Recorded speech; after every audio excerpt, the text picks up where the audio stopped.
পড়ছিলাম আমার আলাদিন কলমে জাবিন ফোরকান পর্ব সংখ্যা 7 toxicity alert. Aranya Aranya please একবার আমার কথাটা শুনুন। ইরামের আকুতি মিনতিতে কোনো কাজই হলো না। অরণ্য তার হাতটা ধরে টানতে টানতে বেডরুমের ভেতর নিয়ে গিয়ে বিছানায় ফেলে দিল। যে কবজিটা অরণ্য ধরেছে সেটা লাল দাগ পড়ে গিয়েছে, ভীষণ ব্যথায় টনটন করেছে। অরণ্য ঠাস করে দরজাটা আটকে দিল, অতঃপর ইরামের দিকে ফিরল। লোকটার চোখে মুখে উপচে পড়া ক্রোধ। ফুসতে ফুসতে বিছানার কাছে এসে ইরামের শরীরের উপর ঝুঁকে পড়ল সে।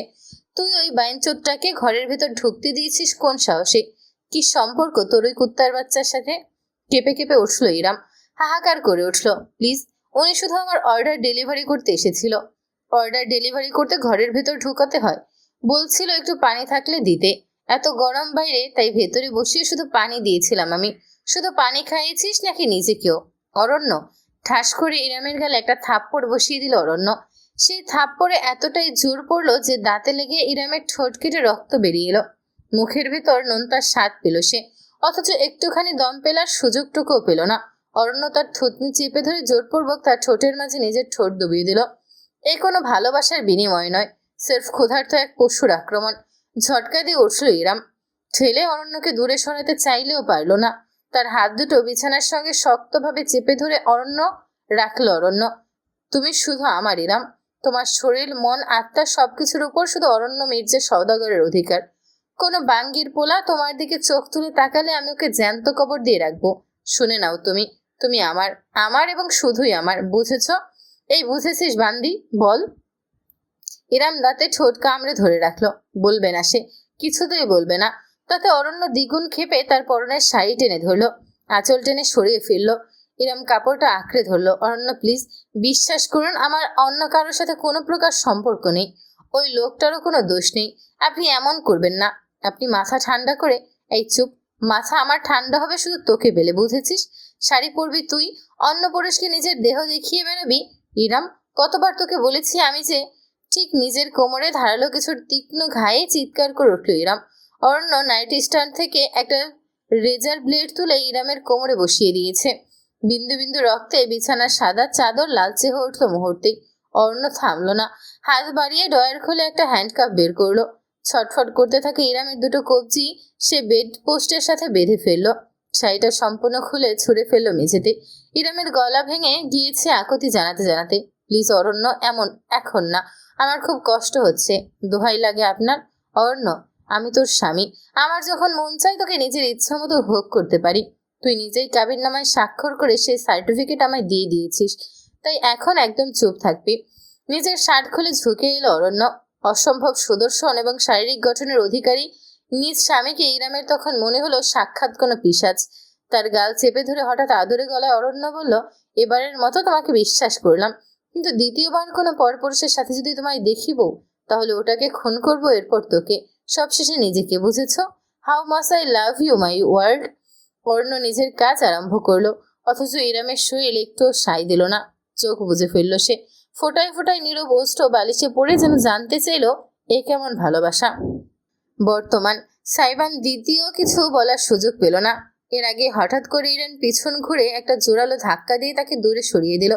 ধাক্কাটায় অদ্ভুত জোর পড়ল, যার দরুন সাইবান সোজা বিপরীত দিকের কাউন্টারে গিয়ে আছড়ে পড়ল। কোনো মতে দুহাতে নিজের ভারসাম্য রক্ষা করে প্রসারিত দৃষ্টিতে চেয়ে দেখল সে ইরামকে। Don't you dare touch me. শান্ত, নির্মল, স্নিগ্ধ ইরাম সেকেন্ডের ব্যবধানে ধারণ করেছে রুদ্রমূর্তি। তার চোখ বেয়ে যেন আগুন ঝরছে। ফ্যালফ্যাল করে চেয়ে রইল সাইবান। কিছুতেই বুঝতে পারলো না এই রমণীর সঙ্গে কি হচ্ছে। ইরামের কণ্ঠস্বর অবধি বদলে গিয়েছে, তাতে দৃঢ়তা এবং ক্রোধ। কি ভাবো কি নিজেকে তোমরা ছেলেরা? স্ত্রী কি তোমাদের ব্যক্তিগত প্রপার্টি? হ্যাঁ, প্রপার্টি টু গার্ড, টু প্রোজেস। নিজেরা হাজারটা মেয়ের দিকে চোখ দিলে সমস্যা নেই, কিন্তু স্ত্রী সামান্য হাত ধুইলে মুচকি হাসলেই সব সমস্যা। কি বলতে চাও তুমি? তোমার দুলাভাইয়ের সাথে আমার পরকীয়ার সম্পর্ক? ইরাম আপু। শেষ বাক্যের পর আর চুপ থাকতে পারল না সাইবান। পাল্টা গর্জে উঠল সে, মুখ সামলে কথা বলুন আপনি। খবরদার, ওই শব্দটা যদি আর একবার মুখে এনেছেন, তবে কি করবে তুমি? বিছানায় টেনে নিয়ে যাবে, মারবে, জোর করে ভোগ করবে, বুঝিয়ে দেবে আমি শুধু তোমারই সম্পত্তি। Shut the fuck up right now. সাইবানও রেগে গিয়েছে। ইরামের এমন প্রতিক্রিয়া তার মাথায় কাজ করা বন্ধ করে দিয়েছে। নিজেকে কেমন অপরাধী লাগছে। প্রপার্টি, দখলবাজ ছেলে, ইরাম তাই ভাবে তাকে? হ্যাঁ, তাই তো ইরাম কবেই বা তাকে প্রাধান্য দিয়েছে, কবেই বা তাকে নিয়ে একটু ভেবেছে। রাগের মাঝেও এক সূক্ষ্ম পরিহাসের হাসি ফুটলো তার ঠোঁট জুড়ে। মাথার চুলে অতি হতাশার আঙুল চালালো সে। জোর জবরদস্তি আর অধিকার বোধের মাঝে একটা পার্থক্য আছে আপু, আপনি দুটোকে গুলিয়ে ফেলেছেন। ইরাম আগের তুলনায় খানিকটা শান্ত হলেও তার ক্রোধ সম্পূর্ণ উবে গেল না। দীপ্ত কণ্ঠে সে অভিযোগ করল, তোমরা এই জেনারেশন ভুলে গিয়েছো জবরদস্তি is not romantic at all. স্ত্রীর উপর জোর খাটিয়ে নিজেকে আলফামেল প্রমাণ করতে চাও, কন্ট্রোলিং হয়ে দাপট দেখাতে চাও। ফ্যান্টাসি জগৎ থেকে বের হয়ে আসো। বাস্তব জগৎ আর কল্পনার জগতের মাঝে ফারাক আকাশ পাতালের। একটা মেয়ের ওয়াদার যুক্ত হওয়ার অর্থ এই না যে সে নিজের গোটা অস্তিত্ব তোমার নামে দলিল করে দিয়েছে। আপনি আমাকে শুরু থেকেই তাই ভেবে এসেছেন, তাই না ইরাম আপু? আপনি আমাকে আপনার দেখা আর 5-10টা ছেলের থেকে আলাদা কিছু কোনোদিন ভাবতেই পারেননি। সাইবানের কথায় হঠাৎ করে থমকে গেল ইরাম। এতক্ষণে যেন তার হুঁশ ফিরল। একটা ঘোরের মধ্যে ছিল যেন। হুট করে বাস্তবে চলে এসেছে। সামনে সাইবান দাঁড়িয়ে আছে।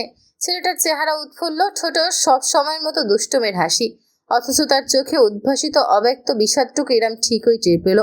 সাইবান সোজা হয়ে দাঁড়িয়ে নিজের চুলে আরেক দফায় হাত বুলিয়ে বলে বসল, ইউ নো হোয়াট আপু, ইউ ডিজার্ভ ইট।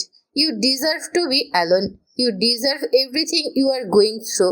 ইরামের শির দ্বারা বেয়ে ঠান্ডা একটা স্রোত খেলে গেল। কোনো জবাব দিতে পারল না সে। সাইবান উল্টো ঘুরে হন করে কিচেনের বাইরে বেরিয়ে গেল। যাওয়ার আগে হাতের ধাক্কায় ঠাস করে একপাশে রাখা থালা বাসনের বক্সটা ফেলে দিল। মেঝেতে ধপাস করে সবকিছু পড়ল, ভেঙে ছড়িয়ে ছিটিয়ে গেল চারপাশে। ভাঙা কাচের উপর চেয়ে রইল ইরাম। কখন সামিয়া এবং মিশির দুজনেই অত্যন্ত চিন্তিত হয়ে কিচেনে এসে তাকে ধরল সে টেরটুকুও পেল না। সেদিন রাতের বেলা গেস্ট রুমের ভেতর আয়নার সামনে দাঁড়িয়ে আছে ইরাম। নিজের প্রতিবিম্বকে নিজেরই বেশ খানিকটা অচেনা লাগছে। আজ বহুদিন বাদে সে সাজগোজ করেছে। জীবনে সবসময় অন্যের খেয়াল রাখা হলেও কখনো নিজের খেয়াল রাখার সুযোগ তার হয়নি। রুগ্ন পাতলা শরীরে ঢোলা গাঢ় সবুজ চুমকি বসানো ডিজাইনার কামিজ জড়ানো। সামিয়া অনেক শখ করে কিনে এনেছে। সাইবানের বিয়েটা যেহেতু হঠাৎ করে হচ্ছে, তিনি চান অন্তত আজ রাতে ছোট করে একটা মেহেদি অনুষ্ঠান করতে। অনুষ্ঠান বলতে খাওয়া দাওয়ার আয়োজন। মেহেন্দি আর্টিস্ট বুক করা হয়েছে। এমনি তো এসব জিনিসের প্রতি একদম মন নেই ইরামের। উপরন্তু সকালের ঘটনাটা এখনো মন থেকে বের করতে পারছে না সে। সাইবানের চেহারাটা স্মরণে আসলে নিজেকে কেমন অপরাধী লাগছে তার। অরণ্যর মানদণ্ডে সাইবানকে মেপে ফেলেছে সে। তখন না বুঝলেও এখন তার খারাপ লাগছে। মনের ভিতর একটা অশুভ চিন্তা উকি দিচ্ছে। সাইবান শেষ যে কথাটা তাকে বলে গিয়েছে সেটাও ভীষণ গায়ে লেগেছে। হাঁটুর বয়সে একটা ছেলে এভাবে তার মুখের উপর বলে গেল, আর সে দাঁড়িয়ে দাঁড়িয়ে শুনল। সবকিছু মিলিয়ে ইরাম এখন অথই দ্বিধাদ্বন্দ্বে ভুগছে। জরিদার লালচে সোনালি পাড়ের ওড়নাটা গায়ে জড়াতে জড়াতে ইরাম আরেক দফায় নিজের প্রতিবিম্বকে দেখল। ভিন্ন একজন মানুষ তাকিয়ে আছে তার দিকে। ইজান কোলে আসার পর থেকে সময় করে নিজের চুল আঁচড়ানোর প্রয়োজন বোধ করেনি। ত্বকের যত্ন নেওয়ার সুযোগ পায়নি। হয়নি নিজের শারীরিক ক্ষতি পুষিয়ে নেওয়ার সুযোগও। তবুও হালকা মেকআপের প্রলেপে এবং গহনার সজ্জায় তাকে মন্দ লাগছে না। তাজা গোলাপের মালা হাতে বেঁধে এবং চুলে গুজে শেষমেশ নিজের সাজসজ্জায় ক্ষান্ত দিয়ে ইরাম বাইরে বেরিয়ে এলো। বাড়ির লিভিং রুমটা বেশ সুন্দর করে সাজানো হয়েছে। মরিচবাতি এবং পর্দায় ঘেরা চারপাশ। সোফা সরিয়ে মেঝেতে কার্পেট বিছিয়ে দেওয়া হয়েছে। তাতে মেহেন্দি, মিষ্টি, ফলমূল ইত্যাদি ডালা সাজানো। মেহেদি আর্টিস্ট ইতোমধ্যে চলে এসেছে। কার্পেটে বসে এই মুহূর্তে শারিকার হাতে মেহেদি পরিয়ে দিচ্ছে। একপাশে সামিয়ার কোলে চুপটি করে বসে ইজান বড় বড় চোখ মেলে চারপাশ দেখছে। সুগন্ধা একটি ঝুনঝুনি নাড়িয়ে তার আকর্ষণ ধরে রাখতে চাইছে। বাড়ির একমাত্র জামাই মিশির হলুদ একটা পাঞ্জাবি পরেছে, হাতে মোবাইল ফোন। পাইচারি করতে করতে কারোর সঙ্গে কথা বলছে। খুব সম্ভবত বিয়ের কোনো কাজ নেই। মোটামুটি সকলকে দেখতে পেলেও সাইবানকে কোথাও চোখে পড়ল না ইরামের। তার বন্ধু বান্ধবদের আসার কথা ছিল, এসেছে কিনা কে জানে। আরে কি সুন্দর লাগছে তোকে। আমি জানতাম আমার চয়েস ভালো, তবে এতটাও ভালো ভাবতেই পারিনি। সামিয়া মন্তব্য করতেই চোখ ঘুরিয়ে ইরামের দিকে তাকালো সারিকা। আপাতমস্তক রমণীকে পর্যবেক্ষণ করে দৃষ্টি ফিরিয়ে নিল বিতৃষ্ণায়। খাচ্ছে পড়ছে আমাদের টাকায়, আবার যত সব ঢং। কথাটা সারিকা মৃদু গলায় বলল, পিছন থেকে ইরাম স্পষ্ট শুনতে পেল। তবে বাইরের মানুষের সামনে তেমন কোনো মন্তব্য না করার সিদ্ধান্ত নিল। ইজানকে আদর করে এসে অতঃপর কার্পেটে পা ছড়িয়ে বসল সে। মেহেদি আর্টিস্ট তার হাতে নিজের কারুকার্য রচনা শুরু করলো তৎক্ষণাৎ। বিষয়টা খুব বিরক্তিকর, এত দীর্ঘ সময় ধরে একটানা এভাবে বসে থাকা। ইরাম সব থেকে সংক্ষিপ্ত আর সিম্পল ডিজাইন বেছে নেওয়ার পরেও পাকা 2 ঘন্টা সময় লাগলো সম্পূর্ণ শেষ হতে। বসে থাকতে থাকতে ইতোমধ্যে ইরামের পিঠ ধরে গিয়েছে, অবশ হয়ে আসছে হাত পা। মেহেদি আর্টিস্ট মেয়েটা তাকে নরম গলায় শুধালো, আপু আপনার হাজবেন্ডের নামটা? চোখ পিট পিট করলো ইরাম। হাজবেন্ডের নাম দিয়ে কি হবে? মেহেদির ডিজাইনের ভেতর একটা জায়গায় লুকিয়ে লিখে দেব, পরে হাজবেন্ড খুঁজে বের করবে ওনার নাম কোথায় লেখা আছে। এসব আজব ট্রেডিশন কবে উদ্ভব হলো? ভেবাচাকা খেয়ে গেল মেহেদি আর্টিস্ট। না মানে এটা ট্রেন্ড, সবাই করে, তাই সবাই করলে কি আমাকেও করতে হবে? বলতে বলতে ইরামের চোখ পড়লো সারিকার দিকে। তার মেহেদি পড়া শেষ। মিসির একটা হেয়ার ড্রায়ার নিয়ে এসেছে, তার পাশে বসে হাতে ড্রায়ার চালিয়ে দ্রুত শুকিয়ে নিতে সাহায্য করছে। দৃশ্যটা মনোরম, অথচ সারিকা কেমন শকুনি দৃষ্টিতে ইরামকে দেখছে। মাথা ঝাঁকিয়ে শেষমেশ সুর পাল্টে ইরাম মেহেদি আর্টিস্টকে বলল, আচ্ছা লিখুন, কোথায় লিখবেন? জি নামটা বলুন। সারিকাকে শুনিয়ে শুনিয়ে খানিক একটা অহেতুক জোর দিয়ে ইরাম বলল, লিখুন আমার আলাদিন। বাড়ির গেটের ভেতর ঢুকলো সাইবানের গাড়ি, পিছনে অনুসরণ অনুরাগের বাইক। ভেতরে বিয়ে সম্পর্কিত একটা অনুষ্ঠান হচ্ছে, সেটা সাইবানের পোশাক আশাকে বোঝা যাবে না। সব সময়ের মতো একটা হাতা ছাড়া কালো রঙের টাইট ফিটিং ট্র্যাক টপ আর সাদা ট্রাউজার পরনে জিমে গিয়েছিল, সেখান থেকে অনুরাগের বাসায়। পরে সামিয়ার ফোনের উপর ফোন করায় একেবারে বন্ধুদের সঙ্গে নিয়ে বাড়ি আসলো। সাইবান গাড়ির দরজা খুলে বেরোলো, তার ঠোঁটে ঝুলছে সিগারেট। আজ সারাদিন সেবন করা 6 নাম্বারটা। গাড়ি থেকে নীরব এবং অনুরাগের সঙ্গে বাইক থেকে নেমে এলো আফনান। সকলেই আশেপাশে তাকালো। অল্প হলেও সাজসজ্জা সুন্দর লাগছে, মরিচবাতি ঘেরা, এখানে সেখানে হলুদাভ এবং নীলাভ লাইটিং এর ব্যবস্থা। বাড়িটা স্বর্ণের মতন জলজল করছে সামনে। ভেতর থেকে হালকা ধাঁচের কাওয়ালি মিউজিকের আওয়াজ ভেসে আসছে, সঙ্গে কোরমা পোলাওয়ের সুঘ্রাণ। সকলে বেশ উৎসাহ নিয়ে আশপাশ দেখতে লাগলো। অনুরাগ হেঁটে গিয়ে সাইবানের ঠোঁট থেকে সিগারেটটা কেড়ে নিয়ে মাটিতে ফেলে জুতো দিয়ে পিষে ফেললো। বিরক্তি বোধ করলো সাইবান। কি সমস্যা? আজ বাদে কাল তোর বিয়ে, আর তুই এখন সিগারেট ফুঁকে যাচ্ছিস? আমি সিগারেট খাবো, গাঁজা টানবো, মদ গিলবো, তোর কি সমস্যা? তাতে আর বিয়ে? তার ছেলের হাসি হাসলো সাইবান। ওইসব বিয়ে টিয়ে হলো ভুংভাং, আমার জায়গায় থাকলে বুঝতি। তোর এত শখ হলে আমার বদলে তুই বিয়েটা করে ফেল, কেমন? ধর্ম আলাদা না হলে হয়তো ভেবে দেখতাম। অনুরাগের কথায় প্রকটি করলো সাইবান। অনুরাগ স্নেহা ধর্মের সনাতনী, কিন্তু বন্ধুদের মাঝে কখনো জাতপাত ধর্ম বিষয়ে কোনো পার্থক্য উঠে আসেনি। আফনান এবং নীরবের থেকে সাইবান অনুরাগের সঙ্গে বেশি মিশুক।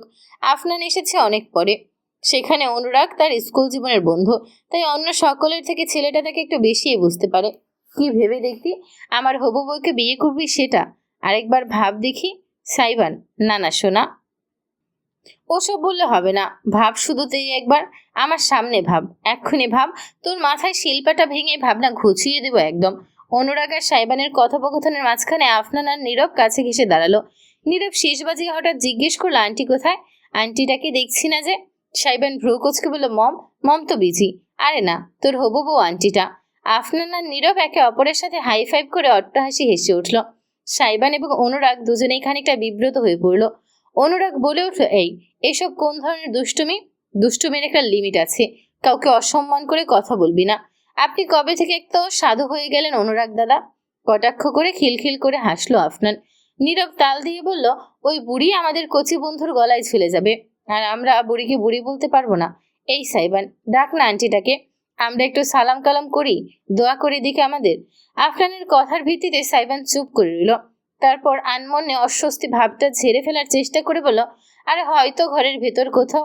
মেয়ে মানুষের কাজ কাম আমি বুঝি না। মেয়ে আন্টি বল। আসসালামু আলাইকুম। হঠাৎ করে বন্ধুদের কথোপকথনের মাঝে ভেসে এলো একটি স্নিগ্ধ মেইলি কণ্ঠস্বর। সকলে নিজেদের জায়গায় জমে গেল। সাইবান ঝট করে পিছনে তাকালো। বাড়ির দরজা পেরিয়ে সিঁড়ি টপকে হেঁটে হেঁটে আসছে ইরাম। চারপাশে সাজানো মরিচবাতির আলোয় ইরামের পরনে গাঢ় সবুজ ডিজাইনের সালোয়ার কামিজ এবং হাত ভর্তি টকটকে মেহেদির কারুকার্য খানিকের জন্য সাইবান সহ তার সমস্ত গ্রুপকে বাক্রুদ্ধ করে দিল। না চাইতেও সকলে চেয়ে রইল। ইরাম মুচকি হাসলো। তার নাকে সজ্জিত নথটি সামান্য দোল খেলো। তোমরা আলাদিনের বন্ধুরা, তাই না? আফনান আর নীরবের মুখটা হা হয়ে গেল। শ্বাস আটকে ফেলেছে নিজেদের। অপরদিকে অনুরাগ নিষ্পলক চেয়ে আছে, দৃষ্টি সরাতেই পারছে না। কিসের আন্টি, কিসের কি? ফিসফিস করলো নীরব। তার কথায় তাল দিয়ে কাপা কাপা গলায় আফনান মুখে হাত চাপা দিয়ে বলে উঠল, ও ড্যাম শিট। ইরাম তাদের সামনে এসে দাঁড়ালো। অনুরাগ ততক্ষণে লজ্জা পেয়ে চোখ সরিয়ে নিয়েছে, কিন্তু বাকিরা আহাম্মকের মতো চেয়ে আছে। আমি ইরাম কিবরিয়া, তোমাদের দেখে ভালো লাগলো। বাইরে দাঁড়িয়ে আছো কেন? ভেতরে আসো। আন্টি, না মানে ভাবি, আপু। ওয়ালাইকুম আসসালাম। আফনানের জিহ্বা জড়িয়ে গেলেও বলতে গিয়ে নীরব নিজের মুখ বন্ধ করে শক্ত একটি ঢোক গিলে বলল, ইয়ে মানে আপু, না মানে ভাবি। ওরে শালা, sorry, I mean hell, living hell, my goodness gracious. চাইলেও গুছিয়ে কথা বলতে পারল না নীরব। মাথার চুল টেনে ধরল নিজের। দুজন ছেলের অপ্রস্তুত ভঙ্গি দেখে স্মিথ হাসল। ইরাম, তোমরা বোধহয় অনেকটা টায়ার্ড, প্লিজ ভেতরে যাও, আমি শরবতের ব্যবস্থা করছি। আর তুমি মিস্টার ভদ্র ছেলে, যাও গিয়ে বসো ভেতরে। অনুরাগের গাল রক্তিম বর্ণ ধারণ করলো যখন ইরাম তাকে ভদ্র ছেলে বলে ডাকলো। তিনজনেই রোবটের মতো মাথা নেড়ে প্রায় ছুটে বাড়ির ভেতরে চলে গেল। যাওয়ার আগে একজন নির্দিষ্ট বান্দার তরফ থেকে পাওয়া ভয়ঙ্কর দানবীয় দৃষ্টিটা আর খেয়াল হলো না কারোই। সকলে চলে যেতে একটি নিঃশ্বাস ফেলে ইরাম ঘুরে তাকালো। অবশেষে দেখলো সে সাইবানকে, তখন একইভাবে দাঁড়িয়ে আছে। তার চোখ জোড়া নিবদ্ধ ঠিক সেই পথে আফনান, নীরব এবং অনুরাগ ভেতরে ঢুকেছে যেই পথে। দৃষ্টিতে একটা তীক্ষ্ণ ধার, অশুভ। আলাদিন, নরম গলায় বলল ইরাম। সাইবান চোখ ঘুরিয়ে তাকে দেখল। আপাদমস্তক পর্যবেক্ষণ করলো সে ইরামকে, খুঁটিয়ে খুঁটিয়ে, মাথার চুল থেকে পায়ের পাতা অবধি। 1 ইঞ্চিও বাদ রাখলো না। ওই চোখের মাঝে এতটাই গভীরতা যে ইরামের মনে হলো অথৈ সাগরে ডুবে যাচ্ছে সে। সাইবান কোনো রাগঢাক করছে না, জিভ গালে ঠেকিয়ে নিলজ্জের মতো তাকে দেখে যাচ্ছে তো যাচ্ছেই। দীর্ঘ একটি প্রশ্বাস টেনে নিজেকে শান্ত রেখে ইরাম বলতে গেল, আজকে সকালের জন্য আমি। কথাটা ইরাম শেষ করতে পারল না। সাইবানের উপর পাশ থেকে পশুর মতো কিছু একটা ঝাঁপিয়ে পড়ল। ইরামের দিকে তাকিয়ে থাকায় মস্তিষ্কে ঝিম ধরে গিয়েছিল বেচারার। বিপদের আশটুকু টের পায়নি। এত ক্ষিপ্রতায় ঘটনা ঘটল যে তাল রুখতে বেগ পোহাতে হলো ইরামের। সে শুধু দেখলো সাইবান মাটিতে আছড়ে পড়েছে। তার বুকের উপর চড়ে বসে ক্রমাগত মুখে ঘুষিয়ে হাঁকিয়ে যাচ্ছে একটা বছর 15-16 কিশোর ছেলে। স্কাউন্ডেল, বাস্টার্ড, আমার বোনকে বিয়ে করবি তুই, আমার বড় আপুকে, শালা লুচ্চা 420, বেয়াদবের বাচ্চা, চোখ তুলে দেখ তুই শুধু। আমার আপুকে ফাঁসিয়ে বিয়ে করা তোর পিছন দিয়ে বের করে দেবো আমি। ইহান, আঁতকে উঠল ইরাম।